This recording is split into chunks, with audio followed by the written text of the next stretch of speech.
This Anasazi Realty Incorporated property video is presented by Sue Dalton. Stunning panoramic views from this homestead perched high on the rim. You can enjoy the quiet and tranquility of Castle Valley and still be in MOAB within 30 minutes. This property has a 3-bedroom 2-bath spacious home with open floor plan and big windows to let in the sunshine.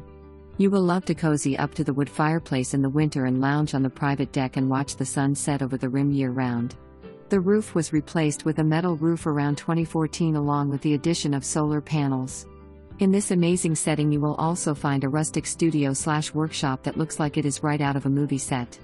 Many great paintings have been created in this setting.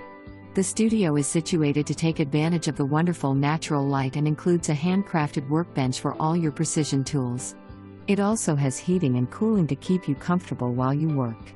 The owners like to keep things simple, so there is no well, but there is a 350-gallon cistern buried that you can have filled. This place is low maintenance with all natural landscaping, hills and little valleys, and hundreds of Juniper-Pinion trees. It is truly a great place to escape and enjoy nature. Fiber optics are being installed in Castle Valley presently. For more information, review the details below.